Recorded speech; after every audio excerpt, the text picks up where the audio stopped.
Yo, how's it going? I'm Cody from Big Beaver Cards, comics sometimes too. Shout out to Big Beaver Comics, but today I'm Cody from Big Beaver Cards. You're not here to look at me. Let's get in to the best and most expensive NHL rookie cards from 1985, 86. But first, Anthony, the intro, please.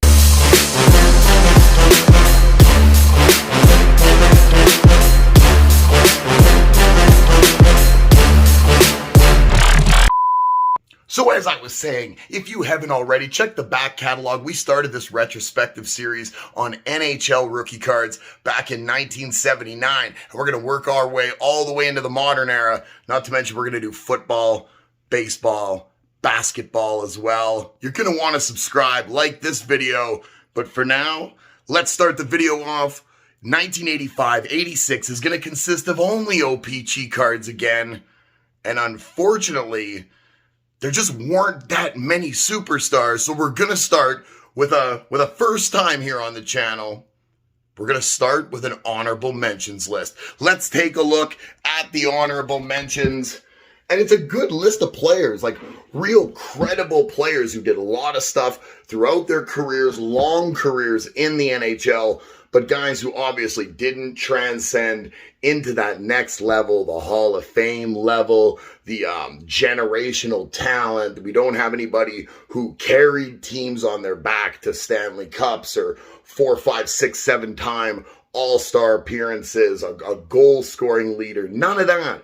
But great players, and you see it across here. And as a kid of this era, this aesthetic here, for two reasons, is one of my favorite aesthetics ever. One, the aesthetic is just nostalgic for me. This is the first era, the first year of cards I can particularly remember purchasing. I know I had cards earlier than this year, but I got those trading on Playgrounds. I didn't have those purchasing out of a pack. These I remember actually opening packs. I would have been 3 or 4 years old at the time. So fantastic memories. You see up in the left corner, Philadelphia Flyer, longtime NHLer, played in a lot of places. I want to say Toronto, St. Louis, a bunch of different places. Peter Zezel was an amazing hockey player, did a little bit of everything. Just below him, you see Al Iafrate's rookie card with the Toronto Maple Leafs, more known for probably his time with the Washington Capitals. Multiple-time hardest shot in the NHL. Al Iafrate was a scary defenseman to go up against, especially in your zone. If he had the puck, if they were on the power play, Iafrate could let that thing go. Another utility guy any team would have been happy to have, Kevin Dineen from the Hartford Whalers. Dineen was a guy who could score, who had touch, who had vision, who was a leader. People around the league respected him. Again, not Hall of Fame level, and we've got that guy kind of in the middle, that right on the cusp of Hall of Fame level. Dineen, excellent player. Thomas Sandstrom as a child, one of my favorite players. I am from Edmonton. I am an Oiler fan. Wayne Gretzky is my guy, and Thomas Sandstrom played a couple of shifts with Wayner in LA, and I like Thomas Sandstrom, and anybody who plays with Wayne probably put up some points because of that, but he was good in New York before he was good there too. So I like Thomas Sandstrom. We'll jump over to the other side. We'll work our way to the middle. Up in the right-hand corner, you see Dave Ellett, longtime Toronto Maple Leaf defenseman. Dave Ellett, super reliable, couple-time All-Star, I'm sure. Dave Ellett was a heck of a defenseman in his time. Ed Olchuk right below him. Played on a lot of teams, gritty, could score goals, good in front of the net. Was a guy that got under people's skin. Ed Olchuk did a lot of things right on the ice, had a lot of attention on him, which took a lot of attention off the superstars on his team. And Ed Olchuk always knew how to play his role. Ended up being a fairly good commentator after his on-ice career as well. Another guy ended up being a fairly good commentator after his on-ice career at CBC with Ron McLean is Kelly Rudy. Now you see him here with the Islanders, not really known for his time with the Islanders, more known for his time with the blue do-rag sticking out of the back of the helmet with the Los Angeles Kings in the early 90s, that same Sandstrom team we were talking about with Wayne Gretzky. But Kelly Rudy might go into the Hall of Fame when it's all said and done because of a combination of his career as an NHLer, a starting goaltender for a decade, and his contributions as a commentator, because Kelly Rudy is phenomenal. Better commentator than goaltender, decent goaltender, hell of a good commentator. Kelly Rudy seems like just a class act all the way around. I love Kelly. I was not a Kelly Rudy fan as a kid, obviously. The King, I'm an Oiler fan. I still loved Gretzky and I loved but I wasn't cheering for the King, so I couldn't cheer for their goalie to be good. But since he's retired and all the work he's done with Ron McLean he is just a phenomenal. I love Kelly Rudy. I'm a huge mark for Kelly Rudy. And right in the middle there, a Montreal Canadian fan would recognize this guy, and a guy who is definitely probably the highest scoring guy on this honorable mentions list, or maybe a guy with the most overall hockey talent period on this list. Not good enough to have his own spot, but right in the very heart of the honorable mentions, Kirk Muller. Kirk Muller did it all. I don't think much needs to be said about a guy like Kirk Muller. Capabilities of a captain, leads by example, does everything right, works extremely hard, and leaves it all on the ice. Kirk Muller is a stalwart, and what you hope all of your players have as far as their intestinal fortitude. Like if this is what the moxie of my team is made up of, is guys with the character of Kirk Muller, I think we're going to do just fine. So we move on to a very short list. It's a short one, but it's a good one. I assure you that. I'm not going to go over everybody's stats in their careers. These two guys speak for themselves. Number 2 on the list, and card number 237 in the NHL O-Pee-Chee hockey set from 1985-86 is Calgary Flame and St. Louis Blue defenseman. Flame in this card, Al MacInnis. And Battle of Alberta, this was not a guy you enjoyed having the puck on the power play. One of the most dangerous defensemen we ever had to go up against. One of the most dangerous defensemen, period. Another guy, multiple time hardest shot winner. You see the PSA 9 down in the left corner. $200 US with bids and shipping. If you could get a PSA 9 of an Al MacInnis rookie card for $250 anywhere in Alberta, I think you're probably going to be just fine with that.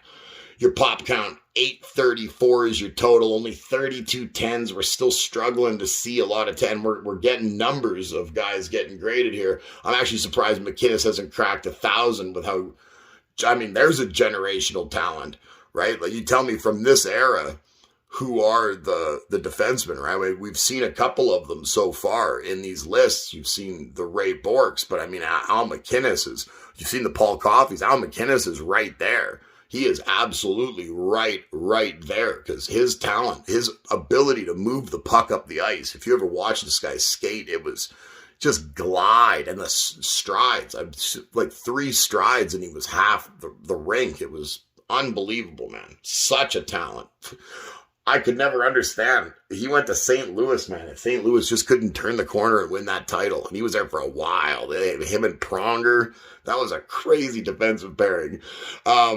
Raw, you're still going to pay for a decent version of this. For one that this wasn't minty. This was probably a 7 or an 8. 7 probably, I'm leaning more towards. You're still going to be paying about $55, $60. Really good raw, you might be paying upwards of $80 or $100 still for an Al MacInnis card that looks like about an 8 in your hand. Again, the centering and stuff, not on point still in this generation of the cards. It's just cheap cardboard, so it's just not something where the preservation of things was always the first concern, but they're out there, and they're super worth having, and Al MacInnis, nothing more needs to be said that he didn't already say on the ice. Moving on to number 1. Number 1, Super Mario. Now, this is the other reason why this set is so memorable for me, is this card. I actually pulled this card as a kid. I remember having it. I'm not sure what happened to it. I don't imagine it was in a 10 or anything fun like that, but I do remember having this card for a period of time, and I do remember getting it out of a pack. So that's pretty memorable for me, because this is an iconic card for anyone who collects hockey cards from novice to pro. It doesn't matter what your level of experience is with hockey cards. This is going to be one of the ones that you recognize right off the hop. OPC set again, card number 9 in the 85-86 set. A PSA 8, not a 9, an 8 over in the left corner. Still going to run you about $1,500 Canadian, which seems a little cheap, actually, still. To be quite frank with you, Mario Lemieux is a top 5 best player of all time. I don't think there's going to be a whole lot of debate on that. I mean, you could debate based on skill set and how you want to balance and percentage and weigh all the different type of skills out.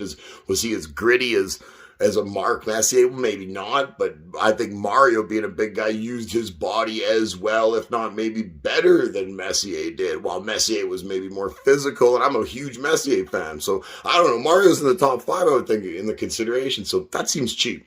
PSA pop count, 4,459. Quite a few, still only 48 10s. Oh my God, I want a 10.